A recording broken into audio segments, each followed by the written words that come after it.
আসসালামু আলাইকুম, সবাই কেমন আছেন? আশা করি ভালো আছেন। এই তো সন্ধ্যার নাস্তা আজকে বানাচ্ছি হলো ডিম। এই যে গুলিয়ে নিয়েছি এখানে, ডিম নিয়েছি একটা, তারপর গুঁড়া দুধ, চিনি, একটু হালকা লবণ, যাই হোক এগুলো মিক্সড করে নিব। তারপর এগুলো যে পিস টুকরো এনেছি সেই রুটি দিয়ে ভেজে নিব। মানে আজকে সন্ধ্যার নাস্তা দিব এটাই। এই যে এখন আমি এই যে রুটিগুলো দিয়ে এই যে ডিমগুলি রেখেছিলাম এগুলো দিয়ে এখন ভেজে নিব। আর এদিকে আমার ফ্রাই প্যানটা বসিয়ে নিয়েছি।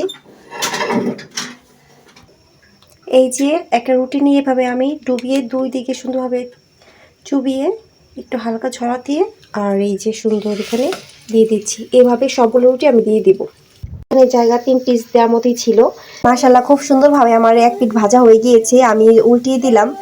এখন আরেক পিঠ ভাজা হয়ে গেলে এভাবে একটু ব্রাউন করেই ভাজবো, কারণ একটু ব্রাউন করে ভাজলে না মানে ভালো লাগে, ডিমের কোনো গন্ধ বা স্মেল খারাপ কিছু লাগে না। আমি একটু কড়া ভাজাই খাই, এটা ছোটোবেলা থেকে আমার খুব পছন্দ। আর আসলে আমার ছোটোবেলা থেকে পছন্দ এক কথায়, আর দ্বিতীয় কথা এটা ঝাল ঝাল করলেও ভালো লাগে, যেহেতু স্লাবানকে দিব আর আমি খাবো। ওর বাবা এখন যেহেতু বাসায় নেই, এখন ঝাল ঝাল করলাম না। নেক্সট টাইম একদিন ঝাল কীভাবে বানাই সেটা রেসিপিটা অবশ্যই শেয়ার করবো আপনাদের সাথে আমি, যদি আপনারা চান তাহলে। আর এই যে আমার ভাজা হয়ে গিয়েছে, আমি দুইটা পরিষ্কার কাগজের মধ্যে উঠিয়ে নিলাম। আসলে এগুলোর মধ্যে প্রচুর তেল থাকে, আর আমার বাসায় আজকে টিস্যু নেই, আমি যে সেলন টিস্যুটা ব্যবহার করি অ্যাকচুয়ালি আনা হচ্ছে না।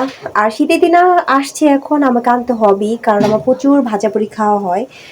এই কারণে আমি এই যে তেলটা একটু ঝরানোর জন্য পুরো ফ্রেশ, আবার ভাইবেন না যে লেখা হয়েছে, লেখা না, পুরো ভালো ফ্রেশ কাগজের মধ্যে আমি উঠাইছি, লেখা হয় নাই। এগুলো একটা প্যাড, ওই যে ফার্মেসি থেকে আনা হয়েছিল, এমনটাই না, ফার্মেসি থেকে না, এটা হলো বিকাশের ছিল, ওটা থেকে আনা হয়েছিল। পরে যাই হোক ওটার মধ্যে উঠিয়ে নিলাম কাগজের মধ্যে, কারণ প্রচুর তেল থাকে, একটু উঠিয়ে নিলে না ভালো হয়। যাই হোক এখন সুলাইমানকে আমি নাস্তা দিব। দেখেন সুলাইমানের এক্সপ্রেশন, দেখো।